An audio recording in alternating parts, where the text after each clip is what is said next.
The next market failure we're going to talk about is public goods. I've never been really comfortable with how this is presented. The book typically will say the lack of public goods.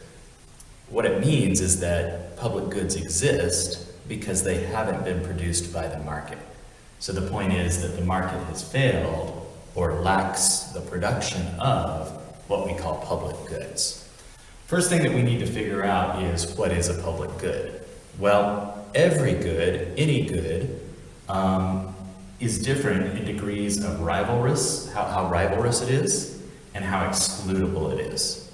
What we mean by rivalrous is, I'm using it, so you can't.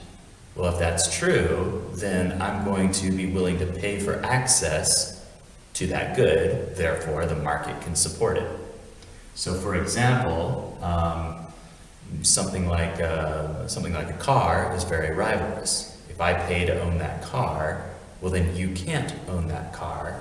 Therefore, to own that car and have the right to drive it, I would be willing to pay for it. Excludable means, can I force you to pay for the right to use the good or the service? Now obviously we're talking about within the constraints of the law. So, somebody being able to download music for free doesn't really mean it's not excludable. It means they're doing something that isn't legal. Although, to be fair, I do think that is making music, for example, it's making it less strong in the question of excludability because people are more and more willing to do that activity, even though it's illegal, probably because they don't really feel like it is illegal, because they don't really feel like they'll be caught.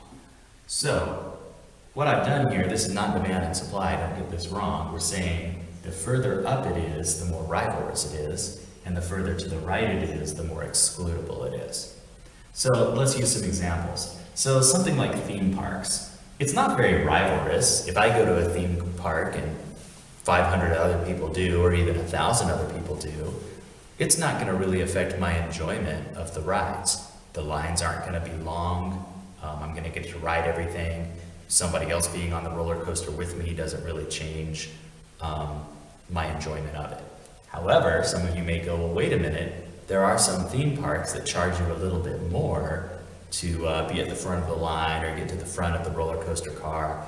Well, yeah, that's, again, them trying to make a very non-excludable, a very non-rivalrous good. They're trying to make it more rivalrous because it allows them to charge more money, which is fine.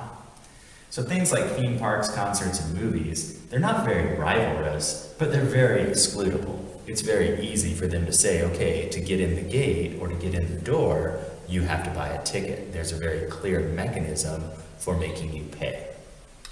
Other goods, like, I actually had a hard time coming up with an example here. I finally came up with a jukebox. A jukebox is very rivalrous, but it's not very excludable. So a jukebox, I'm talking about the old ones, where you would put in a quarter and pick a few songs, and that's basically the whole music that would go on. There wasn't a radio or anything. Well, if I put in my quarter, I was the one that got to choose the songs that played. So it's very rivalrous, but it's not very excludable because, if this was in a restaurant, it's not like I can tell everyone who didn't pay a quarter. It's not like I can tell them to not listen or something like that.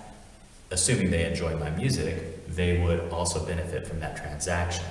But again, because it's very rivalrous, because I want to hear my songs and maybe I don't like your music, so I'm going to be put in a lot of quarters and choose all of my songs, it can exist as an economic good that is a good that can be bought and sold because it's so rivalrous, even though it's not very excludable. Most goods that we think of are pretty high degrees of each. So clothes, food, and TV. If I'm eating food, obviously it's very rivalrous. You can't eat it. It's very excludable because, again, there's a very easy mechanism to make me pay for it. It's in a store, and I have to go through the cash register to pay for it. Now, again, we're not saying that it can't be stolen. Of course that happens. But we're saying that we still define that activity as stealing and said that it's wrong, therefore it's excludable.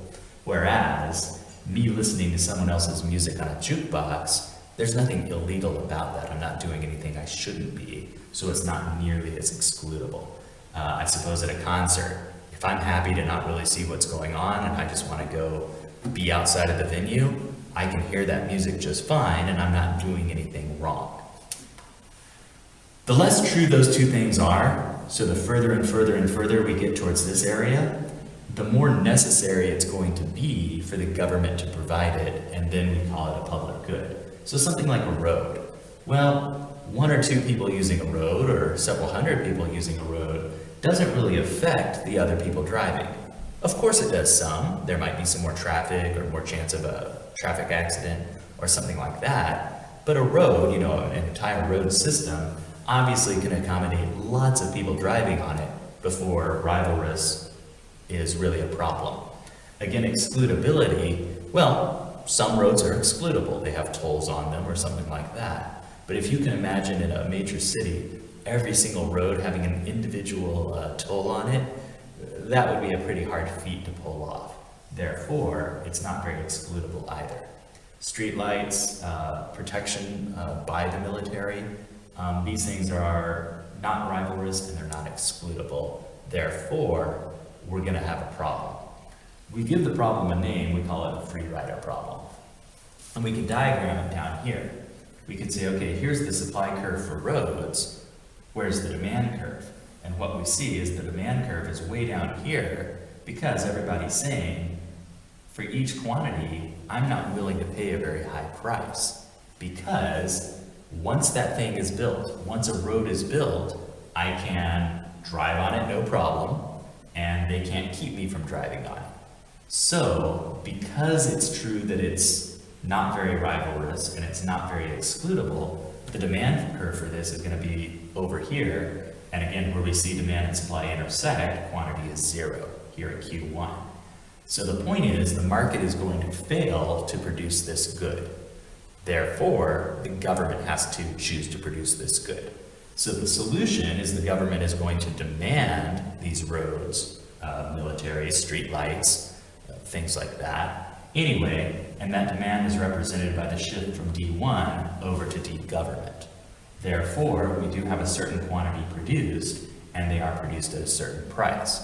Now don't fool yourself. Just because you don't pay to be on the roads, or just because you don't pay to be protected by the military, doesn't mean you aren't paying for those things. Of course you are, and you're paying for them through your taxes. So then the counter argument to this, or the evaluation point, is always to consider the efficiency of the government.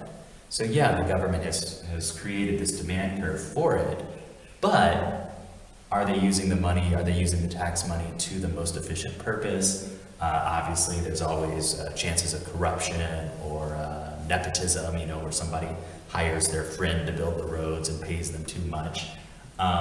It opens the door to a lot of those types of problems. So all of that is why this is a market failure, that the market could do it more efficiently if people were willing to actually pay the benefit they knew they would get. So again, I know I'm going to have benefit from driving on a road, but I'm not willing to pay for it directly because I know once the road is built, I can drive on it for free.